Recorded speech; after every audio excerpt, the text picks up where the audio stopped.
Hello friends, उम्मीद करते हैं कल की क्लास आपको क्या होगी, पसंद आई होगी। तो आज की क्लास में हम जो है स्टार्ट करेंगे 52 से। उससे पहले मैं आपको एक चीज ये बताना चाहूंगा कि कल की क्लास में इधर वाला याद करना था, इधर वाला भूल जाना है, ठीक? हाँ, लेकिन ये तो याद हो गया होगा, कोई दिक्कत नहीं। तो इधर वाला भी क्या करिएगा, याद कर लीजिएगा।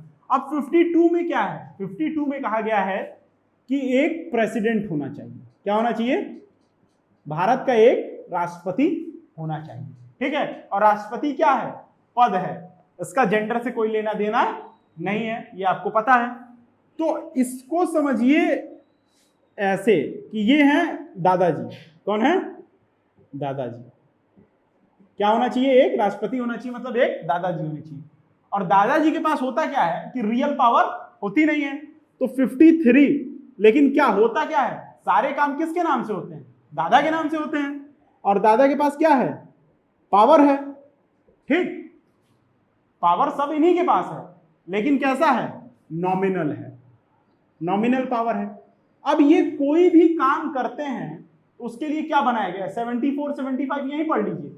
74 ये कहता है कि टू एड एंड एडवाइज, राष्ट्रपति को सलाह देने के लिए क्या बनी है? एक मंत्री परिषद।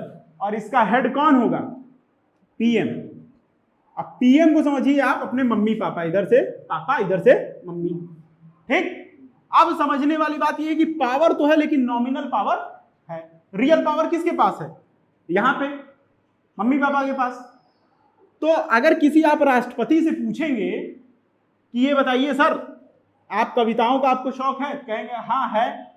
तो किसी भी राष्ट्रपति से आप अगर उनकी फेवरेट पोएट्री पूछेंगे ना, कहेंगे गालिब का एक शेर है कि हमको मालूम है जन्नत की हकीकत, लेकिन जिंदा रहने को गालिब ये ख्याल अच्छा है। हमको पता तो है कि पावर क्या है नहीं, लेकिन ठीक है, अच्छा है, ठीक। To aid and advice of PM. अब पीएम क्या हुए? काउंसिल ऑफ मिनिस्टर के हेड हो गए। अब काउंसिल ऑफ मिनिस्टर में कौन कौन आएंगे? एक आए कैबिनेट। तो इसमें क्या हो गए, मान लीजिए बड़े बड़े बड़े भैया और दीदी, उनसे भी सलाह हो जाती है। लेकिन उसके बाद भी मिनिस्टर बचते हैं क्या? इंडिपेंडेंट चार्ज वाले, राज्य मंत्री। ये सब कौन है? ये आप लोग हैं और हम लोग हैं। ये नाम में तो है सीओएम के, लेकिन पूछा कुछ जाता नहीं है। बस ये याद रखिएगा, नाम की बस मंत्रालय मिली है, कुछ है नहीं, आपका कोई से नहीं है। पूछा गया हाँ ये बताओ टाइल्स लगवाना है, इटालियन लगवाएं, मार्बल लगवाएं, क्या लगवाएं? आपने कहा नहीं नहीं ग्लॉसी हमको पसंद है। पता चला पापा गए, मम्मी पापा सलाह किए, लेके आए क्या? Matte finish. क्या नहीं भाई हो गया। तो ये वो वाला हाल है, ये सरकार में भी चलता है। ये क्या करिएगा, यहां से ये याद रखिएगा। अब समझने वाली बात ये है कि इस बार का सबसे इंपॉर्टेंट आर्टिकल है 54। क्यों? क्योंकि इसमें है इलेक्शन ऑफ प्रेसिडेंट। समझिए, इलेक्शन ऑफ प्रेसिडेंट। अभी इलेक्शन हुआ है और हमारी 15वीं राष्ट्रपति मिली है हमको। और 15वीं राष्ट्रपति कौन है ये कमेंट करिएगा, कोई दिक्कत नहीं है। अब अगर ये भी नहीं याद है तो जान जाइए फिर आप इस दुनिया में नहीं रहते हैं और तैयारी के लिए आप योग्य नहीं हैं, सीधी सी बात है। अभी तो नहीं है, भले बाद में हो जाए, ठीक। 54 में ये है। उसके बाद आप याद करके जाएंगे, मैं बता रहा हूं सच्चाई। 52 53 54 55 56 60 61 सब याद करके जाएंगे, लेकिन एग्जामिनर पूछेगा 57 ही, उसका मन रहता है। ये सबसे रिपीटेड क्वेश्चन है प्रेसिडेंट का। आप पढ़ के जाएंगे इलेक्शन, वो पूछेगा री इलेक्शन, पुनर्चुनाव की बात हमको बताइए कि किस आर्टिकल में है। क्यों?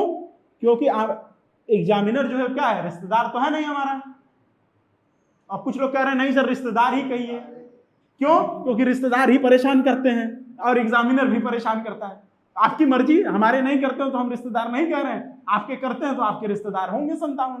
तो 57 में री से रिश्तेदार और 57 में री से री इलेक्शन, ठीक। अब आ जाइए आप 60 और 61 में। 60 में ये है कि राष्ट्रपति को शपथ दिलाइए, शपथ दिला दिए। और शपथ कौन दिलाएगा? सीजीआई दिलाते हैं। और बताया हूं मैं कि सीजीआई का अगर पेट खराब हो गया तो कौन दिलाएगा? सीनियर मोस्ट जज। अगर सीनियर मोस्ट जज का जो है तबीयत खराब हो गई, उसका भी पेट खराब हो गया तो कौन दिलाएगा? उसके बाद वाला सीनियर मोस्ट जज। तो ये क्रम चलता रहेगा तब तक जब तक कि कोई ऐसा आदमी मिल जाए जिसका पेट खराब ना हो, ठीक। ये याद रखिएगा 60 से। उसके बाद जैसे ही आपको खुशी हुई 60 में शपथ लेने की, वैसे ही कह दिया, अगला आर्टिकल बताते हैं जो है मन मायूस कर देते हैं 61, कहते हैं कि सर इसमें महाभियोग भी है, इम्पीचमेंट ऑफ प्रेसिडेंट इसी में है। ज्यादा अगर टिर रिटायर किए क्या किए जाएंगे, आप हटा दिए जाएंगे। ठीक, तो अब यहाँ पे प्रेसिडेंट में ये मुख्य आर्टिकल यही है आपका 52, 53, 74। हाँ, एक चीज और भी है 75। 75 ये कहता है कि काउंसिल ऑफ मिनिस्टर जो है वो डायरेक्ट रिस्पॉन्सिबल है किसके, लोकसभा के, अकाउंटेबल। अब देखिए अकाउंटेबल और रिस्पॉन्सिबल में अंतर समझिए, अकाउंटेबिलिटी और रिस्पॉन्सिबिलिटी। ठीक, हमने आपसे कहा कि ये आपकी रिस्पॉन्सिबिलिटी है कि आप क्या करें, जो जानवर हैं, जो आपके आसपास जानवर रहते हैं, जो जिसको कहते हैं आवारा पशु, उनकी जो है आपकी रिस्पॉन्सिबिलिटी है कि आप उनकी भी कभी कभी देखभाल कर लीजिए, जैसे पानी वानी पिला दीजिए, गर्मियों का समय है तो ये। अगर मैं यही कहूं कि आपकी अकाउंटेबिलिटी है उनको पानी पिलाना, तो ये आप बाध्य हो जाएंगे। अगर आप नहीं करेंगे तो इसके लिए सजा, जब आप नहीं करेंगे और उसके लिए क्या हो, सजा का प्रावधान हो, तो उसके लिए आता है अकाउंटेबिलिटी। और रिस्पॉन्सिबिलिटी आती है कि ठीक है किए नहीं किए चलेगा, ये आपकी नैतिक जिम्मेदारी है। लेकिन अकाउंटेबिलिटी तो ये जो है लोकसभा जो है वो क्या है, 75 में कहा गया है कि सीओएम जो है केंद्रीय मंत्रिपरिषद लोकसभा के क्या होगी, अकाउंटेबल होगी। अकाउंटेबल का क्या मतलब होता है कि अगर लोकसभा में आपको बहुमत नहीं है तो आप क्या रहेंगे, कोई मंत्रिपरिषद नहीं, खत्म, सरकार गिर गई। और जैसे ही सरकार गिरी एक आदमी और गिर जाता है, क्योंकि सरकार उसको अपने बल पे रखी रहती है। मान लीजिए किसी लंगड़ी है, ये कौन है, अटॉर्नी जनरल ऑफ इंडिया। अब ये संविधान का प्रोसेस नहीं है, ये क्या है, ये कन्वेंशन है, एक प्रथा है कि अगर सरकार गई तो अटॉर्नी जनरल, मतलब हम तो डूबेंगे सनम, तुमको भी ले डूबेंगे, ये साथ में जाएंगे। अब जब ये बात हो गई तो अब वाइस प्रेसिडेंट का भी इलेक्शन हुआ था, तो वाइस प्रेसिडेंट भी कुछ पढ़ लीजिए, क्योंकि ऐसा तो है नहीं कि पहले आज जो है पढ़े और वाइस प्रेसिडेंट जो है नहीं पढ़ेंगे आप। तो वाइस प्रेसिडेंट में जो है वो कौन कौन से आर्टिकल इंपॉर्टेंट हैं, उसमें सबसे पहला आर्टिकल है 64। क्या है इसमें है ex officio chairman of Rajya Sabha. Rajya Sabha की ये क्या है, पदेन सभापति हैं। अब पदेन सभापति होने का क्या मतलब होता है कि ये राज्यसभा के सदस्य तो नहीं है। पहली चीज क्वेश्चन ये भी पूछता है कि ऐसा कौन सा आदमी है जो उस सदन का सदस्य नहीं है मगर उसका अध्यक्ष होता है, तो वो कौन होते हैं, वाइस प्रेसिडेंट ऑफ इंडिया। ठीक, पदेन सभापति का मतलब होता है कि आप वाइस प्रेसिडेंट होने के नाते इसके क्या हैं, अध्यक्ष हैं, ex officio chairman of Rajya Sabha. अब आ जाइए 66। अब इसमें भी क्या है, इलेक्शन ऑफ वाइस प्रेसिडेंट, और ये भी कब हुआ है, अभी हुआ है। तो डायरेक्ट आपसे देखिए, डायरेक्ट आर्टिकल पूछता है, इसके लिए आपको ये करना है कि याद रखना होना चाहिए कि क्या आर्टिकल्स है। इसमें सिर्फ यही 2 आर्टिकल्स इंपॉर्टेंट है। इसके बाद आप सीधे आ सकते हैं 72 पे। इसमें क्या है, पार्डनिंग पावर है, क्षमादान है। किसका क्षमादान है, ये क्षमादान है प्रेसिडेंट का, राष्ट्रपति का। और राष्ट्रपति कौन कौन से क्षमादान करते हैं, आप लोग सुने होंगे, मृत्यु से क्षमादान करते हैं, कोर्ट मार्शल भी करते हैं। दोनों सवाल यही पूछता है कि क्या राष्ट्रपति मृत्युदान दे सकते हैं, मतलब मृत्यु में क्षमादान दे सकते हैं, तो दे सकते हैं। उसके बाद क्या कोर्ट मार्शल भी बदल सकते हैं, तो बदल सकते हैं। और ये दोनों पावर किसको नहीं होते हैं, गवर्नर को नहीं होते हैं। हर बार क्वेश्चन यही पूछता है। हाँ, अगर आप यूपीएससी देने जा रहे हैं तो आप याद रखिएगा, बाकी पार्डनिंग पावर में भी क्या होता है, रेस्पाइट वाला और ये सब। ठीक, मैं यहाँ आर्टिकल याद करा रहा हूं, वो पढ़ा चुका हूं तो वो डिस्कस नहीं करूंगा। ठीक, अब आ जाइए 74 मैंने बता दिया, 75 मैंने बता दिया, 76 मैंने बता दिया, अटॉर्नी जनरल ऑफ इंडिया। अब सीधे आ जाइए आप 79 पे। 79 में क्या कहता है कि संसद होनी चाहिए एक भारत की। क्यों, क्योंकि भारत की प्रणाली कैसी है, संसदीय प्रणाली है, और संसदीय प्रणाली में संसद का होना जरूरी है। और इसमें क्वेश्चन एक तरीके से ये पूछ लेता है कौन कौन से, तो आपने क्या पढ़ा, प्रेसिडेंट, लोकसभा और राज्यसभा। राज्यसभा का नाम क्या है, अपर हाउस, सिर्फ नाम है इसका क्या है, अपर हाउस। इसी वजह से इसका आर्टिकल भी क्या आएगा, पहले आएगा 80, और ये है लोअर हाउस तो इसका आएगा 81। और अभी प्रेसिडेंट मैंने बताया, तो फिर से अगर आपको याद हो जाएगा, और नहीं याद है तो पीछे जाइए फिर कमेंट करिए। ठीक, तो अब आप एक चीज ये समझिए कि यहाँ पे नाम वाली समझने वाली बात है। राज्यसभा अपर हाउस है, ठीक, तो नाम मिठाई लाल है लेकिन बोलते कड़वा है। और यहाँ पे क्या नाम है, वीर बहादुर, लेकिन है दुनिया के सबसे बड़े कायर। इसका मतलब क्या है कि लोकसभा और राज्यसभा दोनों की पावर क्या है, इक्विवेलेंट है। बस उनके नाम क्या है, निम्न सदन, उच्च सदन। इसका कोई लेना देना नहीं है, नाम का नेचर से कोई लेना देना नहीं होता। ठीक, बहुत लोगों का नाम भगवान के नाम पे होता है लेकिन प्रवृत्ति क्या है, राक्षसी है। ठीक, तो इस पे मत जाइएगा आप लोग। इसके बाद हम लोग क्या पढ़ेंगे, 105।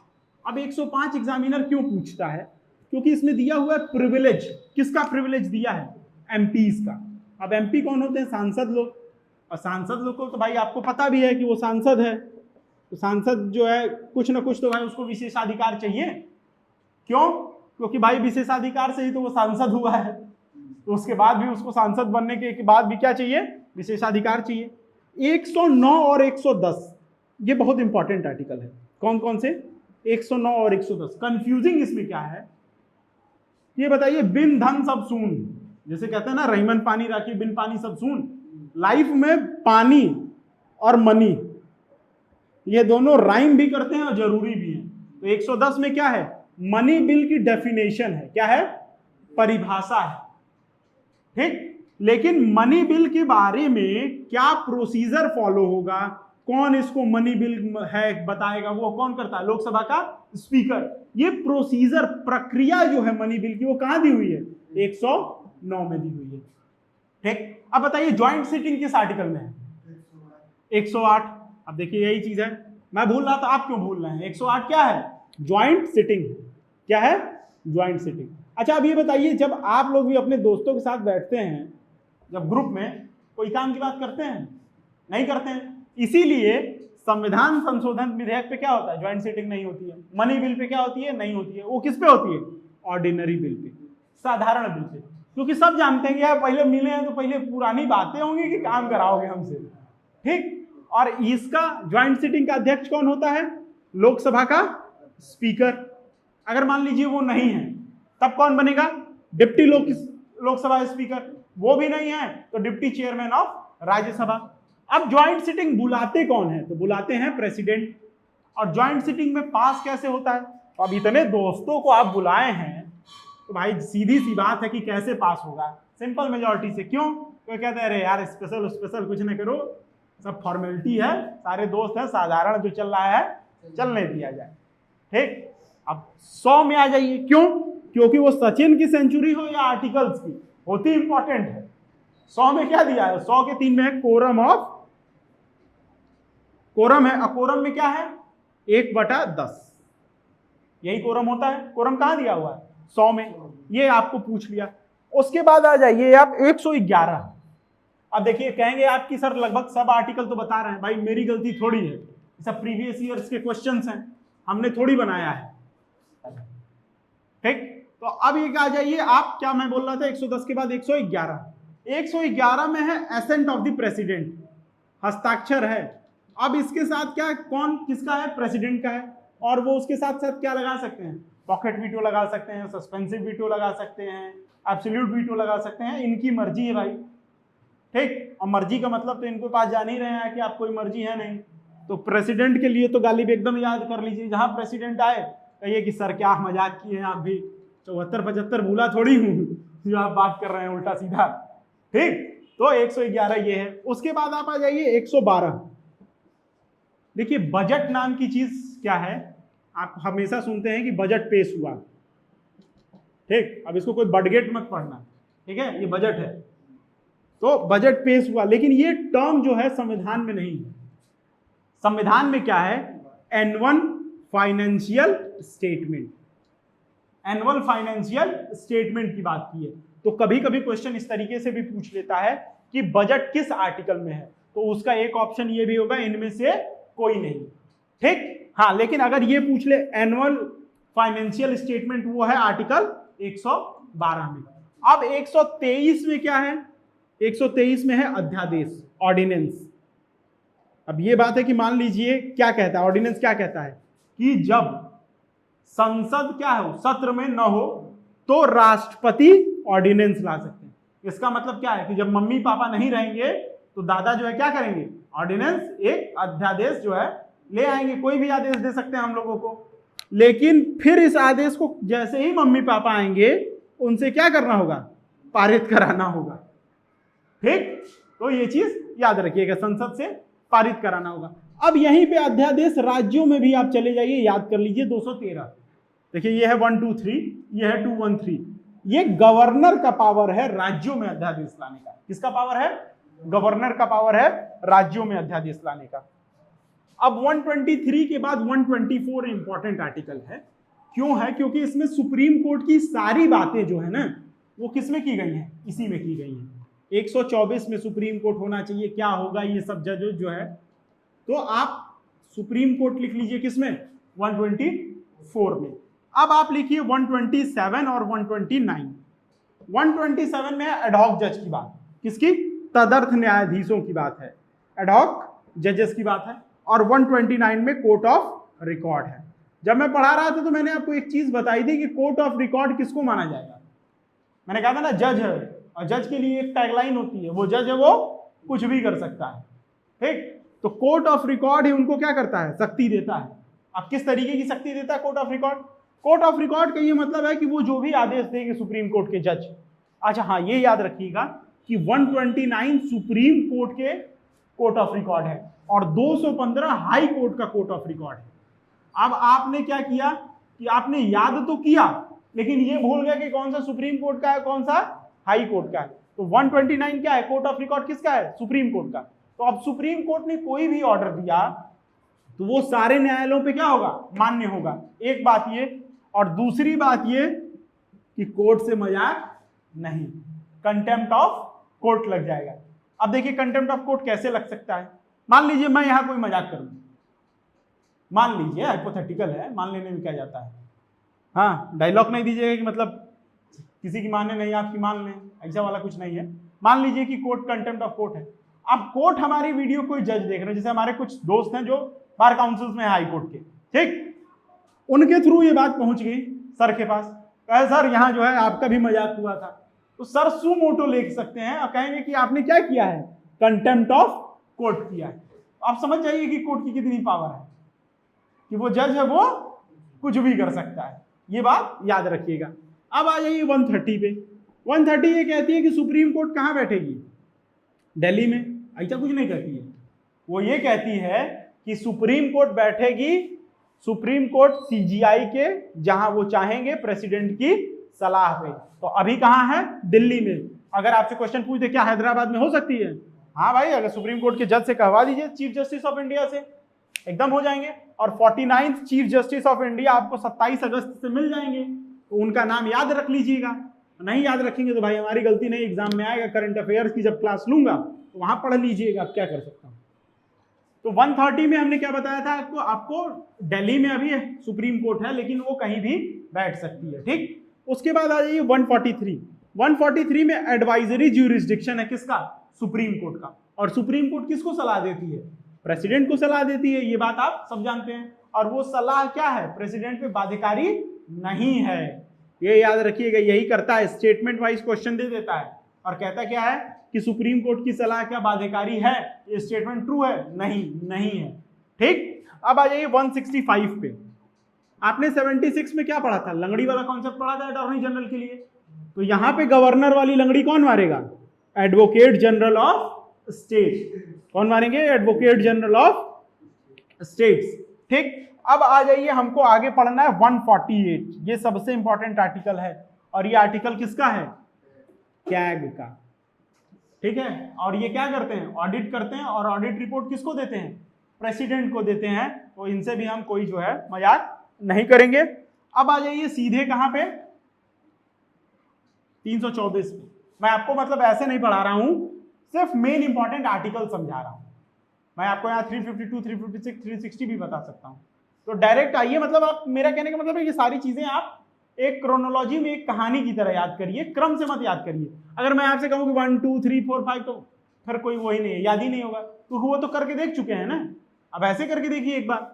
324 और 315, ये दो इंपॉर्टेंट आर्टिकल्स है। 315 में क्या है? यूपीएससी।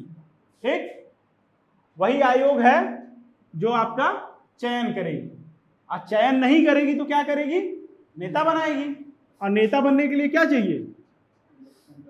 इलेक्शन कमीशन में भाई कुछ तो चाहिए, तो ये इलेक्शन कमीशन किस में है? 324 में और 315 में। आपको मजे की बात बता रहे हैं, बहुत लोगों को ये चीज नहीं पता है। यूपीएससी जो है वो एक ऐसी संस्था है जो एग्जाम लेती है। तो एक बार हुआ, ये सच्ची घटना है, ये काल्पनिक नहीं है, ठीक। सच्ची घटना ये है कि यूपीएससी ने एग्जाम कंडक्ट कराया, रिजल्ट आया, रैंक भी आई 760, ठीक। उसके बाद यूपीएससी ने क्या किया? जॉब नहीं दी, मतलब नौकरी नहीं दी, आपको जो मिलना चाहिए था वो नहीं बनाया। ये गए सुप्रीम कोर्ट, ठीक। तो सुप्रीम कोर्ट ने कहा यूपीएससी के बारे में कि ये एक ऐसी संस्था है जो रिक्रूटमेंट के लिए सिर्फ परीक्षा लेती है, आपको पद देने की गारंटी नहीं है, ठीक। तो अगर आपकी किस्मत बहुत अच्छी है, इतनी अच्छी है कि आप यूपीएससी निकाले फिर भी आपको क्या मिले? जॉब ना मिले, तो आप जानिए कि बस अब जीवन में एक ही लक्ष्य है, प्रधानमंत्री बनेंगे। क्योंकि किस्मत तो यही कह रही है कि अब क्या बनेंगे आप? प्रधानमंत्री। और ये क्वेश्चन पूछता भी है, मैं ऐसे नहीं सुना रहा हूं, कि क्या यूपीएससी जॉब सिक्योरिटी देती है आपको? नहीं। वो क्या है? एक ऐसी एजेंसी है जो क्या करती है? ऑल इंडिया लेवल्स के एग्जाम कराती है, ये चीज याद रखिएगा। तो कभी कभी जब तक मिल न जाए तब तक यूपीएससी निकलने के बाद भी आराम से, कि कभी कभी होता ही है कि भूकंप कभी भी आ सकता है और कहीं भी आ सकता है, और भूकंप सिर्फ धरती पर नहीं आता, जीवन में भी आता है। तो जो इस साल नहीं हुए होंगे उनसे पूछिएगा कि क्या हुआ उनके साथ। उसके बाद आ जाइए 338 और 338 का ए। अब इसमें है कमीशन एससी के लिए और इसमें कमीशन है एसटी के लिए। अब एग्जामिनर जो होता है ना, और पॉलिटी बनाने वाले भी, वो जानबूझ के आर्टिकल इतना अमेंड करते हैं। क्यों? नेता को पढ़ना तो है नहीं, पढ़ेगा तो लड़का। नेता जानता है कि पढ़ लिख के क्या होता है, पढ़ लिख के थोड़ी नेता बनता है कोई। इसीलिए वो क्या करते हैं, पहले ये दोनों एससी एसटी आर्टिकल 338 में था, इसको अमेंडमेंट करके बांट दिए कि नहीं एससी अलग है एसटी अलग करिए। मतलब जबरी एक आर्टिकल जो जोड़ा गया है वो किसका काम है? 324 से इलेक्शन कमीशन जो से नेता लोग जो जाते हैं, जो चुनाव कराती है, उनका काम है कि नहीं भाई, बहुत जैसे होता है ना, दो दोस्त हैं, एक दोस्त खूब पढ़ रहा है, अपना मेहनत कर रहा है, एक दोस्त क्या कर रहा है, भाई आज इस पार्टी की रैली है, कल उस पार्टी की रैली है, आप हुए क्या? डीएम, एकदम खूब शान से, या ग्रैंड एंट्री ऑफ डीएम देखेंगे कि सब लोग ग्रैंड एंट्री ऑफ डीएम ही देखते हैं, और जो देखते हैं उनकी ग्रैंड एंट्री होती नहीं है, ठीक। तो ये देखते हैं। उसके बाद इसको आप कितने साल, लगभग 25-30 साल ताना मार रहे हैं, भाई क्या ही करते हो, दिन भर घूमते रहते हो। लड़का हुआ, चुनाव जीता, बना मंत्री, अगले दिन आपको तलब करेगा, कहेगा भाई जरा सा यार इधर आओ, इधर आओ, डीएम साहब यहाँ आइए। उसके बाद क्या कहेगा, ठीक है एक काम करो, उधर दर्जी को दिए कपड़ा सिलने को, ठीक ना, लेके आना, तब बात करेंगे आज शाम को, ठीक। तो अपने काम से मतलब रखिए, किसी का भी क्या है, उपहास नहीं करना चाहिए, ठीक। यहां से आपको ये था। तो अब आ जाइए आप 249 पे और 252 पे। क्यों? 249 ये कहता है, ये सेंट्रल स्टेट रिलेशंस के आर्टिकल्स हैं, ये दोनों इंपॉर्टेंट है। 249 ये कहता है कि अगर बात राष्ट्रीय हित की है, किसकी है? नेशनल इंटरेस्ट की बात है, और इसमें राज्यसभा 2/3 बहुमत से, यानी स्पेशल मेजॉरिटी से पास कर दे, तो संसद राज्य के भी, राज्य सूची के भी जो विषय हैं उस पर क्या कर सकता है? लॉ बना सकता है। जैसे हमने बताया था ना कि भाई शेड्यूल 7 में क्या है, एक यूनियन लिस्ट, एक स्टेट लिस्ट, एक कंकरेंट लिस्ट है। यूनियन लिस्ट में सिर्फ यूनियन बनाएगा, स्टेट में सिर्फ स्टेट, और कंकरेंट में क्या है? दोनों। तो स्टेट लिस्ट में भी विशेष प्रावधान है। इसी वजह से इंडिया क्या है? यूनिटरी मोर है, और क्या है? फेडरल लेस है। ये है ना, हमने क्या किया है? फेडरेशन तो बनाया है, विथ स्ट्रॉन्ग सेंटर बनाया है, और ये हम कहां से लिए हैं? कनाडा से लिए हैं। तो 249 के नेशनल इंटरेस्ट में यही कहता है कि राज्यसभा अगर 2/3 बहुमत से ये कहे कि आपको क्या करना है, संसद जो है स्टेट लिस्ट पे भी क्या कर सकती है? कानून बना सकती है। अब आ जाइए 252। इसमें यह है कि 2 या 2 से अधिक राज्य अगर संसद से ये कहे कि सर हम जो है एक ही मामले में चाहते हैं कि आप हमारे लिए कोई लॉ बना दें, तो संसद क्या करेगी? उसके लिए भी लॉ बनाएगी। ठीक, अब आ जाइए 266 है भारत की संचित निधि, कंसोलिडेटेड फंड ऑफ इंडिया, और 266 में ही राज्य की भी संचित निधि आती है, स्टेट, ठीक है, कंसोलिडेटेड फंड ऑफ स्टेट। ठीक है, तो ये हो गया आपका क्या है, कंसोलिडेटेड फंड ऑफ स्टेट, और ये क्या है, कंसोलिडेटेड फंड ऑफ इंडिया। उसी के साथ कंटिंजेंसी भी पूछता है कि कंटिंजेंसी फंड, अब कंटिंजेंसी का मतलब क्या होता है, आपातकाल, लगभग यही मतलब होता है ना। तो आपातकालिक फंड जो है वो उसका आर्टिकल क्या है, 267, और ये सारे प्रीवियस ईयर क्वेश्चंस मैं आपको बता रहा हूं, और इसी तरीके से पूछते हैं लोग, सोचते हैं कहां से पूछ दिया। और ये देखिए दोनों कंफ्यूजिंग है, 266 267, अगर आपको नहीं याद होगा मैं बता रहा हूं, एग्जाम में दोनों दिया रहता है, चाहे ये पूछ ले चाहे ये पूछ ले, और वहां एग्जाम का प्रेशर ये होता है ना कि आदमी भूल जाता है, अरे यार पढ़े तो सही है दोनों, 266 भी पढ़े 267 भी, लेकिन कंटिंजेंसी है किसमें। ठीक, तो ये एकदम कुछ चीजें क्या करिए, इसीलिए मैं क्या कर रहा हूं, 100% आर्टिकल नहीं बता रहा हूं आपको, वही आर्टिकल बता रहा हूं जिसपे आप देखिए, आपका सीधी सी बात है, लिमिटेड सोर्स रखिए, उस पे 100% कमांड रखिए, 100% सोर्स पे आप लिमिटेड कमांड मत रखिए। एग्जाम निकालने का सिर्फ एक ही तरीका है कि सोर्स आपका क्या होना चाहिए, लिमिटेड होना चाहिए, और उस पे क्या होना चाहिए, 100% कमांड। और न निकालने का भी तरीका हम बता दे रहे हैं, सोर्स अनलिमिटेड होना चाहिए, मतलब 100% होना चाहिए, सोर्स पूरा ले लीजिए, सब सोर्स है, ठीक, और उस पे कमांड क्या हो, आपकी लिमिटेड हो, बस। तो दोनों तरीके हैं, आपकी मर्जी, जो चूज करना चाहें चूज कर लें। ठीक, अब आ जाइए, हमको आर्टिकल पढ़ना था कंटिंजेंसी फंड के बाद 352, 356 और 360, ये तीनों इंपॉर्टेंट आर्टिकल हैं। क्यों, 352 क्या है, नेशनल इमरजेंसी, 356 स्टेट इमरजेंसी या प्रेसिडेंशियल रूल, और 360 क्या है, वित्तीय आपातकाल, फाइनेंशियल इमरजेंसी। क्वेश्चन क्या पूछता है, क्या फाइनेंशियल इमरजेंसी लगी है अभी तक, नहीं लगी है, भारत में एक बार भी नहीं लगी है। ठीक, इन तीनों को कौन लगाएगा, राष्ट्रपति लगाएंगे। 352 कितनी बार लगा है, 3 बार लगा है। स्टेट इमरजेंसी की तो गिनती ही नहीं कर सकते, प्रेसिडेंशियल रूल की, तो ये रहने दीजिए, लेकिन ये तीनों आर्टिकल सीधे पूछ लेता है। ठीक, उसके बाद आ जाइए सबसे इंपॉर्टेंट आर्टिकल 368 में। क्यों, क्योंकि ये बात करता है संविधान के संशोधन की। तो संशोधन की जहां बात हो जाती है वो क्या हो जाता है, इंपॉर्टेंट हो जाता है। तो अगली क्लास में हम क्या पढ़ेंगे, भारतीय संविधान संशोधन के जो प्रमुख संविधान संशोधन है उनको। इसी के साथ धन्यवाद।